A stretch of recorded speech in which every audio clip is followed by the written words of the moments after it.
नमस्कार दोस्तों, मैं डॉक्टर रमेश चंद मीणा आप सभी का आज के हमारे ई व्याख्यान में हार्दिक स्वागत व अभिनंदन करता हूं।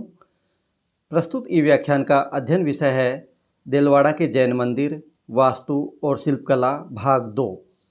पूर्व के ई व्याख्यान में हमने जो देलवाड़ा जैन मंदिर, वास्तु और शिल्पकला विषयक जो पूर्व का ई व्याख्यान था, उसमें हमने देलवाड़ा जैन मंदिर का परिचय और उसके मंदिरों का विवरण, साथ ही एक महत्वपूर्ण मंदिर विमल सही का कलात्मक अध्ययन व अनुशीलन किया था। प्रस्तुत ई व्याख्यान के माध्यम से हम देलवाड़ा जैन मंदिर के दूसरे महत्वपूर्ण मंदिर लुणव सही मंदिर का कलात्मक व सांस्कृतिक अध्ययन व अनुशीलन करेंगे। आशा है कि आप सभी इससे अवश्य लाभान्वित रहेंगे।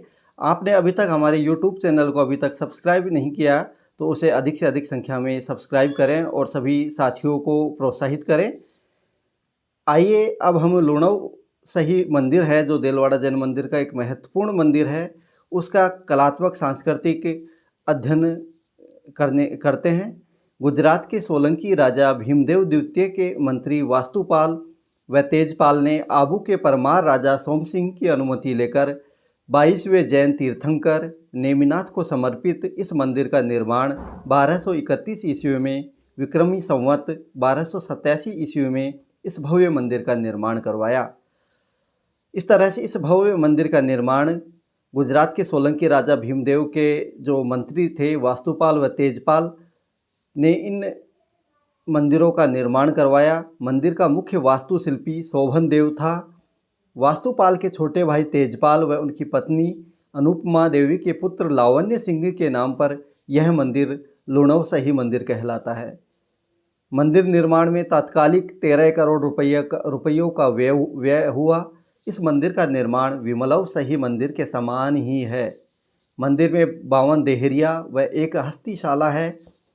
संपूर्ण मंदिर उत्कृष्ट उत्कीर्ण कलात्मक वैभव व नक्काशियों व मूर्ति शिल्पों से आपूरित है और उनको अपने में संजोए है, जिसको हम इस तरह से जानते हैं। यथा अंबिका देवी की मूर्तियाँ व दोनों और वृक्ष देहरी संख्या 1 में प्रस्तुत मूर्ति शिल्प मूर्त रूप में प्रदर्शित है। पुष्प नर्तकी और हंस देहरी संख्या 2 व 3 से प्राप्त मूर्ति शिल्प है। युगल नृत्य मूर्तियाँ देहरी संख्या 4, 5 व 6 के मध्य प्राप्त होती हैं। द्वारिका नगरी व संवसरण का दृश्य, समुद्र में जलचर, हाथी, घोड़ा, पालकी, वाद्ययंत्र बजाते लोग इत्यादि देहरी संख्या 9 से प्राप्त मुख्य मूर्ति दृश्य हैं। कृष्ण जरासंध वध, नेमिनाथ चरित, विवाह, दीक्षा आदि व गवाक्ष पे बैठी भावी पत्नी की आकृति देहरी संख्या 11 से प्राप्त मुख्य मूर्ति और चित्र दृश्य है। पार्श्वनाथ व शांतिनाथ के जीवन चरित्र देहरी संख्या 14, 15 व 16 के मध्य से प्राप्त मुख्य चित्र मूर्ति दृश्य जीवंत होते हैं। कुंथु स्वामी की मूर्ति, मुनि सुब्रत स्वामी का जीवन चरित्र देहरी संख्या 19 से प्राप्त मुख्य मूर्ति विषयक हैं। राजुल देवी, नेमिनाथ देहरी संख्या 24 से प्राप्त मुख्य मूर्ति दृश्य हैं। अंबिका देवी देहरी संख्या 25 से प्राप्त मुख्य मूर्ति विषय है। कुंथु स्वामी देहरी संख्या 26 से प्राप्त मुख्य मूर्ति विषय है। इत्यादि कलाकृतियाँ महत्वपूर्ण हैं जो लुणव सही मंदिर में जीवंत होती हैं, या हम यूँ कह सकते हैं कि लुणव सही मंदिर इन कलाकृतियों को अपने में संजोए है। लुणव सही मंदिर की अस्थिशाला में संगमरमर के 10 हाथी हैं, जिनमें नक्काशी युक्त रस्सियाँ, झूले, मालाओं इत्यादि का सजीव रूप से उत्कीर्ण किया गया है पत्थरों पर। हस्तिशाला में ही वास्तुपाल, तेजपाल, आदिनाथ, मेरु पर्वत की रमणीय मूर्ति शिल्प भी प्रस्तुत हैं। गुंबज में वीणा वादन करती सुंदर मूर्ति देहरी संख्या 36 से प्राप्त मुख्य मूर्ति शिल्प है। भूतकाल, भविष्यकाल व वर्तमान काल देहरी संख्या 44 से प्राप्त मुख्य मूर्ति शिल्प हैं। जलाशय का कलात्मक पिंड देहरी संख्या 50 से प्राप्त मुख्य मूर्ति दृश्य है, जो कि इत्यादि मूर्ति शिल्प प्रमुख हैं। रंग मंडप का कलात्मक झूमर स्फटिक सा नायाब नमूना है। खंभों पर विद्या देवी, 3 चौबीसियों अर्थात 72 जैन तीर्थंकरों, जैन साधुओं की 360 लघु आकृतियाँ, इंद्र की मूर्तियाँ, कृष्ण जन्म के दृश्य, कमल पुष्प पर 68 नर्तकी आदि प्रमुख कला नमूने हैं। यहीं कुंथु स्वामी का मंदिर, राणा कुंभा द्वारा स्थापित कुंभ स्तंभ, जैन मुनि श्री जिन दत्त सूरी या दादा साहब की छतरी इत्यादि इस मंदिर की महत्वपूर्ण कलात्मक धाती हैं, जो कि लुणवसही मंदिर में प्रस्तुत होती हैं। इस तरह से लुणवसही मंदिर का जो कलात्मक वैभव है वो अद्भुत है और उसकी कलात्मक छटा निराली है। इसी क्रम में हम जो देलवाड़ा जैन मंदिर समूह है उसके तीसरे महत्वपूर्ण मंदिर पीतलहर मंदिर का कलात्मक अध्ययन करने का प्रयास करेंगे। पीतलहर मंदिर, इस मंदिर का निर्माण 1374 ईस्वी से लेकर 1433 ईस्वी के मध्य गुजरात के भीमाशाह ने करवाया था, अतः इसे भीमाशाह मंदिर भी कहते हैं। मंदिर का मुख्य वास्तुशिल्पी देता था। यहाँ मूलनायक की पंचधातु की मूर्ति में पीतल की मात्रा अधिक होने के कारण यह पीतलहर मंदिर भी कहा जाता है।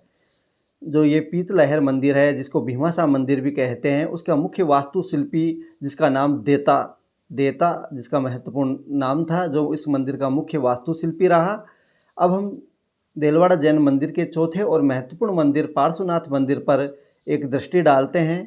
यह मंदिर श्वेतांबर जैनियों के खड़तरगच्छ समुदाय के अनुयायी दर्द गोत्रीय ओसवाल संघवी मांडलिक व उसके कुटुंबियों ने सन 1458 ईस्वी में इसका निर्माण करवाया। इसे खड़तर-व-सही मंदिर भी कहा जाता है। इस मंदिर को खड़तर-व-सही मंदिर भी कहा जाता है। मंदिर के चारों ओर पार्श्वनाथ की श्वेत संगमरमर की मूर्तियाँ, दिक्पाल, यक्षिणियाँ, सालभंजिकाएँ, श्रृंगार करती महिलाएँ आदि भावपूर्ण मूर्ति शिल्प व उत्कीर्ण नक्काशी द्रष्टव्य हैं। इसे कारीगरों का मंदिर भी कहा जाता है। कारीगरों अर्थात सिलावटों का मंदिर भी कहा जाता है। इस तरह से पार्श्वनाथ मंदिर भी देलवाड़ा जैन मंदिर समूह का एक महत्वपूर्ण मंदिर है, जो अपनी बहुमूल्य उपस्थिति से इस मंदिर समूह को पूर्णता प्रदत्त करता है। पांचवा और महत्वपूर्ण मंदिर जो देलवाड़ा जैन समूह का मंदिर है उसका नाम है महावीर स्वामी का मंदिर। इस नवीनतम मंदिर का निर्माण 1582 ईस्वी में हुआ। इस महावीर स्वामी का मंदिर, यह मंदिर 24वें जैन तीर्थंकर महावीर स्वामी को समर्पित है। मंदिर के बाहरी भाग की छतों पर 1764 ईस्वी में सिरोही के चित्रकारों द्वारा बनाए गए चित्र भी हैं। प्रथम छत पर ऋषभदेव, अंबाजी, महादेव, श्री कृष्ण की आकृतियाँ, हाथी, ऊंट, वादक इत्यादि चित्र चित्रित हैं। दूसरी छत पर 8 महिला घूमर नृत्य करते हुए, 8 महिला वाद्य यंत्र बजाते हुए चित्रित हैं। तीसरी व चौथी छत के मध्य फूल बने हैं व चारों ओर पक्षियों के चित्र हैं। और जो पांचवी छत है उस पर बारात का एक महत्वपूर्ण दृश्य संयोजित किया गया। छठी छत पर गणेश, हनुमान, कृष्ण द्वारा गोपियों के वस्त्र हरण इत्यादि दृश्य संयोजित हैं, चित्रित हैं, जो कि महत्वपूर्ण हैं। इस तरह शिल्प सौंदर्य की सूक्ष्मता, कोमलता व अलंकरण की विशिष्टता और गुंबजों की छतों पर स्फटिक बिंदुओं की भांति झूलते प्रस्तर झूमर, शिलापट्टों पर उत्कीर्ण चित्र देलवाड़ा जैन मंदिर समूह की कलात्मक धाती के बेजोड़ नमूने हैं, जो विश्व भर में अन्यत्र दुर्लभ है। संपूर्ण मंदिर समूह वैविध्यपूर्ण अगाध कला रूपों का वृहद कोश है, अजायब घर है, जो अद्वितीय है।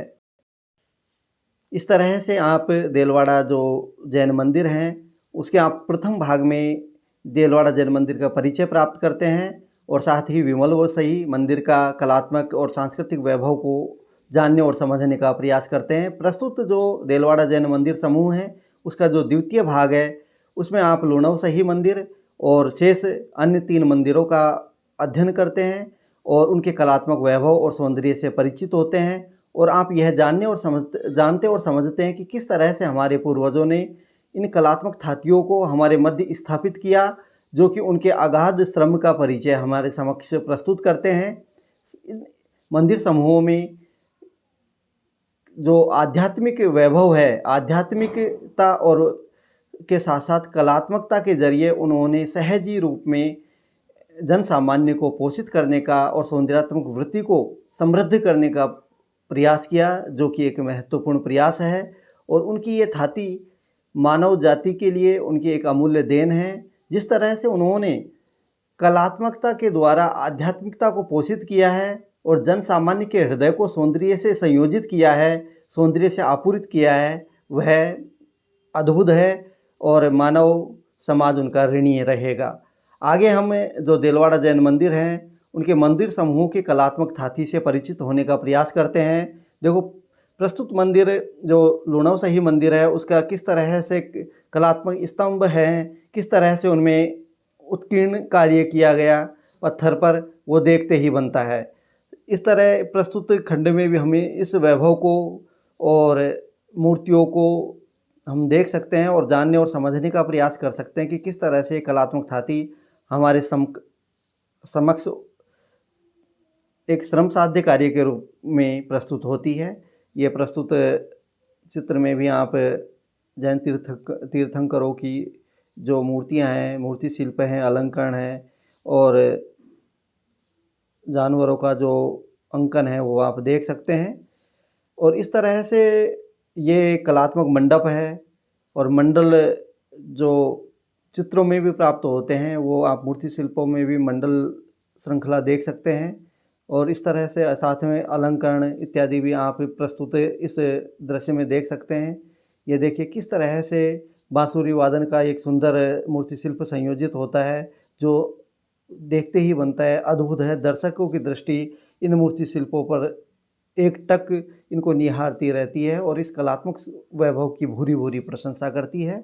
आगे आप देखते हैं कि किस तरह से ये मंदिर समूह भारतीय कला की अद्भुत थाती हैं और जिनका महत्व एक कलात्मक आध्यात्मिक वैभव के साथ साथ कलात्मक थाती के रूप में मानव जगत के रूप सामने और कला जगत के सामने उपस्थित होता है और मानव जगत इनसे अवश्य लाभान्वित रहा होगा। इस तरह से हम आशा करते हैं कि आप प्रस्तुत ई व्याख्यान के माध्यम से देलवाड़ा जैन मंदिर समूह की भव्यता से अवश्य परिचित हुए होंगे। साथ ही आप उनके कलात्मक वैभव व सांस्कृतिक हेतु से भी अवश्य लाभान्वित रहे होंगे। और दोस्तों, आप सभी का इस प्रस्तुत ई व्याख्यान का आनंद लेने के लिए हार्दिक धन्यवाद एवं शुभ दिवस। आप सभी हमारी कला YouTube channel Kalayan towards the art का अधिक से अधिक संख्या में लाइक व सब्सक्राइब व शेयर करने का प्रयास करें। धन्यवाद और शुभ दिवस। फिर मुलाकात होगी अगले हमारे ई व्याख्यान में। तब तक के लिए शुक्रिया, धन्यवाद।